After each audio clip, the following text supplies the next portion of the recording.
سزا کا حکم بتایا جا رہا ہے، چاہے چوری مرد نے کی ہو یا عورت نے کی ہے، اس کے ہاتھ کاٹنے کا حکم ہے۔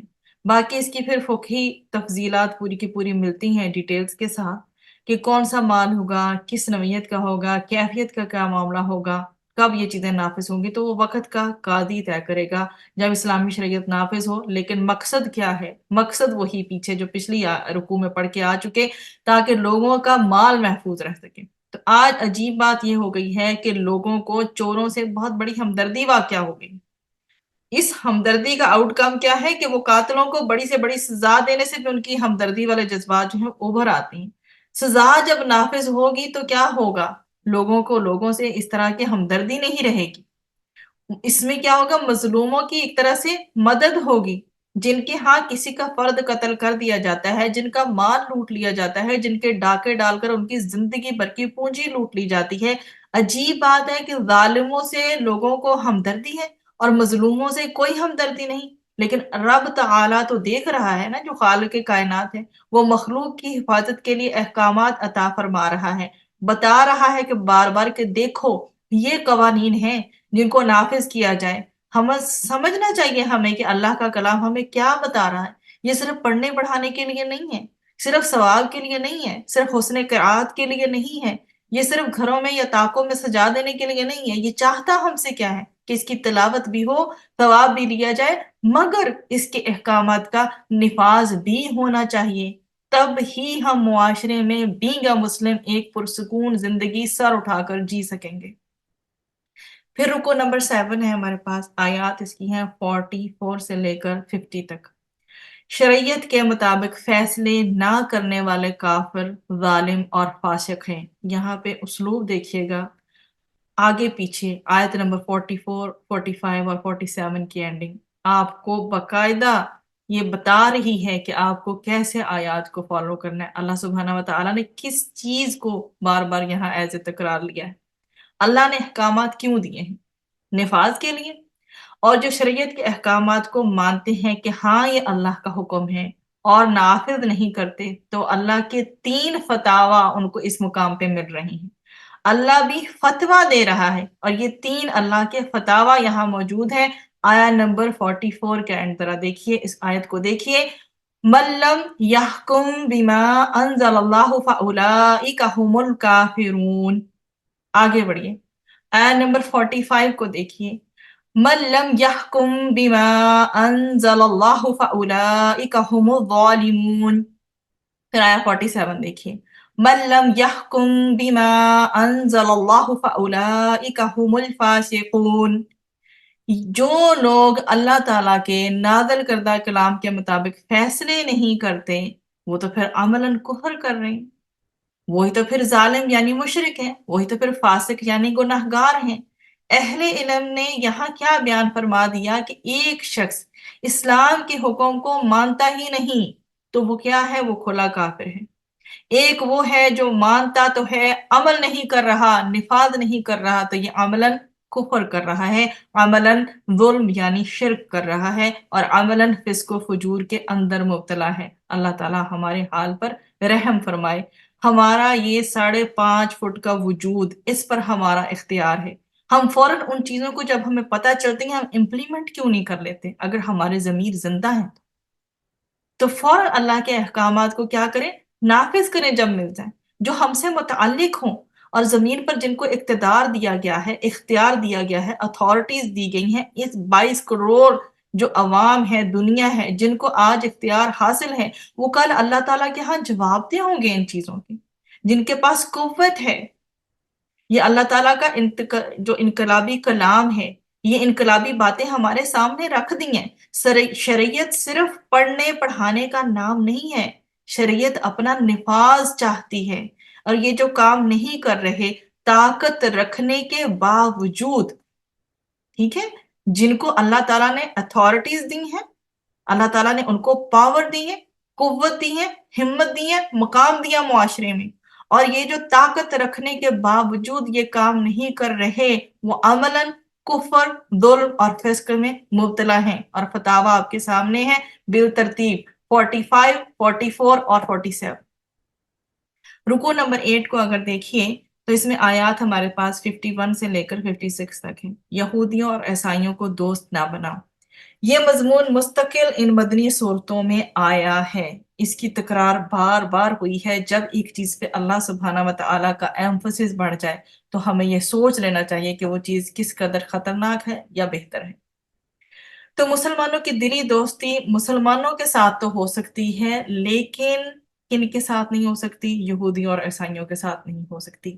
ہاں، حسن سلوک تو جانوروں کے ساتھ بھی دین نے کرنے کی تلقین کی ہے، لیکن دلی تعلق مسلمانوں کا مسلمانوں کے ساتھ ہی ہوگا، کافروں سے نہیں ہوگا۔ کیا بتایا گیا؟ دیکھو، مسلمانوں یہود و نصارہ کو دلی دوست نہ بنا، جیوز اور کرسچنز کو دلی دوست نہ بناؤ، یہ آپس میں ایک دوسرے کے دوست ہیں، یہ مسلمانوں کے خیر خواہ نہیں ہیں۔ They are not your well wishers۔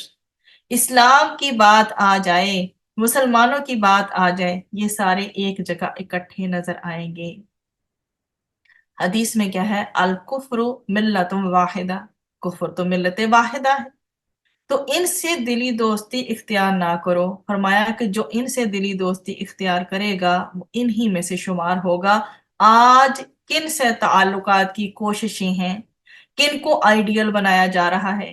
کن کو پریزنٹ کیا جا رہا ہے ایز آئیڈیل؟ اندازہ کر لیا جائے کہ یہ کفار، ان سے دلی دوستی کی ہمیں اجازت نہیں ہے۔ We have no permission at all to make friendship with them، وہ بھی ہارٹ ٹچنگ فرینڈشپ۔ بتایا گیا کہ دیکھو مسلمانوں، اگر تم نے اللہ کے دین کے تقاضوں پر عمل نہ کیا تو اللہ تمہارا محتاج نہیں ہے، اللہ تعالیٰ کسی اور قوم کو لے آئے گا۔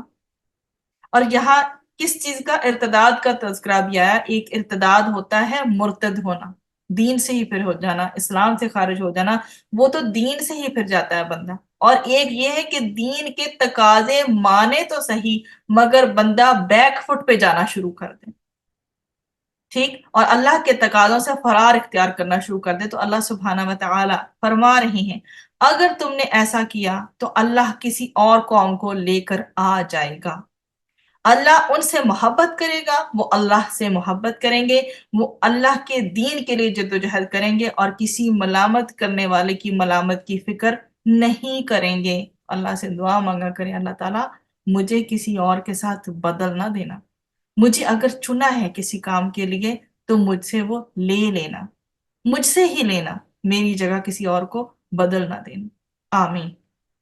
پھر رکو نمبر 9 ہے ہمارے پاس، نفاذ شریعت کی برکات ہے اس میں، آیا نمبر 57 سے لے کر 66 تک۔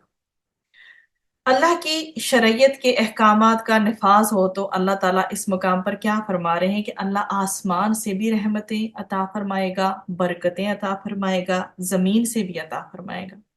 تو فرمایا گیا کہ اگر وہ اہل کتاب تورات کی اور انجیل کے احکامات نافذ کرتے ہیں، ٹھیک ہے، اگر وہ کرتے، اپنے اوپر سے بھی وہ کھاتے، اپنے نیچے سے بھی کھاتے۔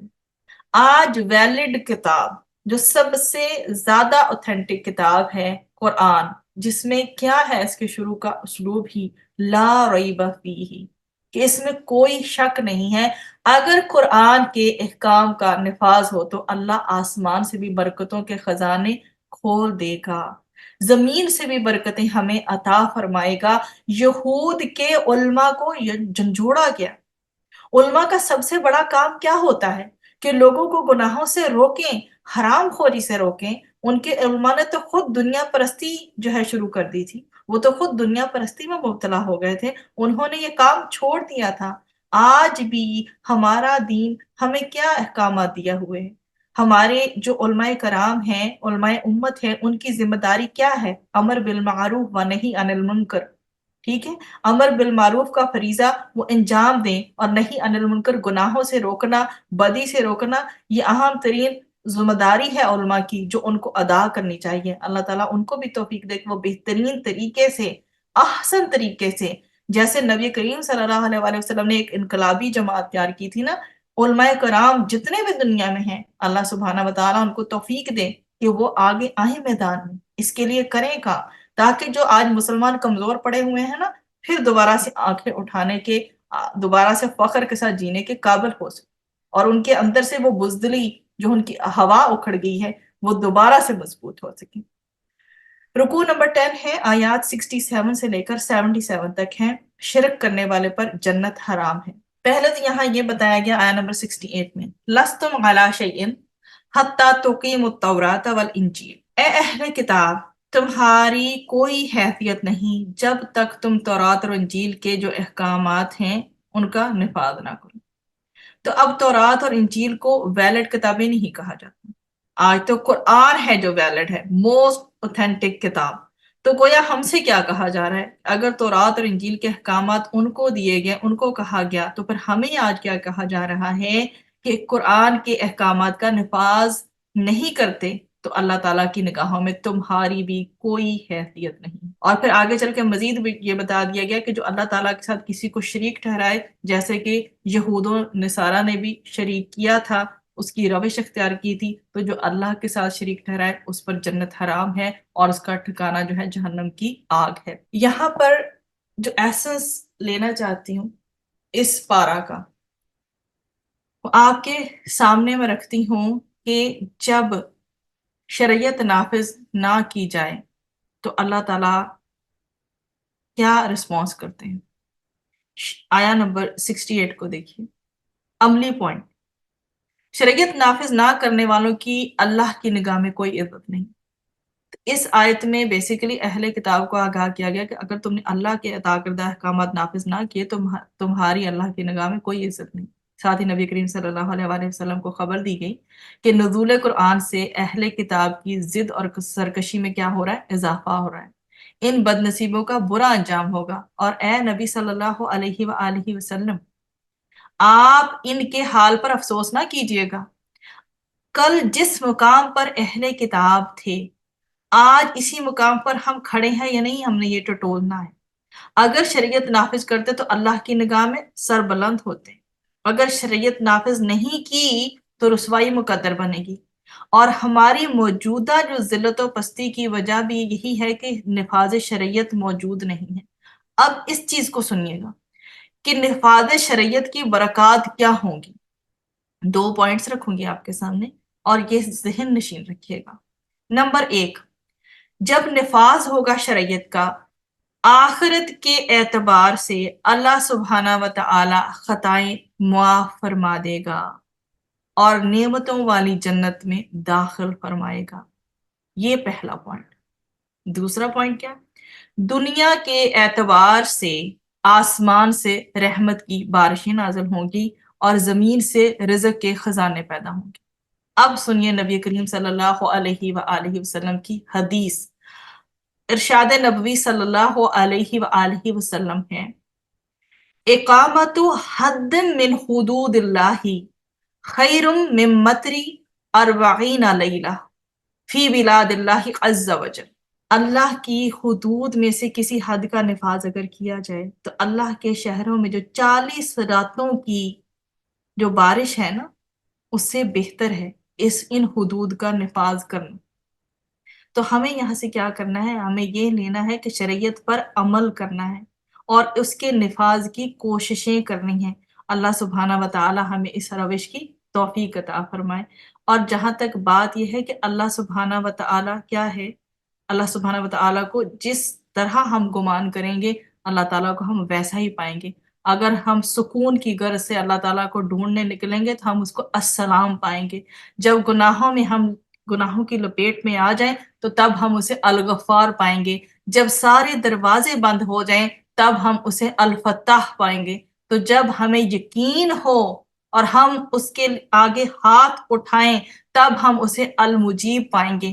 جب اپنے معاملات کا فیصلہ اللہ پہ چھوڑ دیں گے تب ہم اسے الحکیم پائیں گے۔ جب کہیں کوئی کام نہ بن پائے تب ہم اسے الوکیل پائیں گے۔ جب اپنی من پسند چیز اس کی حفاظت میں چھوڑ دیں تب ہم اسے الحفیظ پائیں گے۔ جب بے بسی کی انتہا ہمیں سجدے میں گرا دے گی تب ہم اسے القادر پائیں گے۔ جب دنیا کی ساری محبتیں ہمیں کہیں رد نہ کر دیں اس وقت ہم اسے الودود پائیں گے۔ تو رب سے ہم دعا کرتے ہیں کہ وہ ہمارے لیے السلام بھی بن جائے الغفار بھی بن جائے، الفتاح بھی بن جائے، المجیب بھی بن جائے، الحکیم بھی، الوکیل بھی، الحفیظ بھی، القادر بھی اور الودود بھی۔ اللہ سبحانہ و تعالیٰ سے دعا ہے کہ وہ ہماری زندگی کی تمام لغزشوں کو معاف فرما دے اور ہمیں آج ایسا کر دے جیسے کہ آج ہی ہم نے جنم لیا ہو۔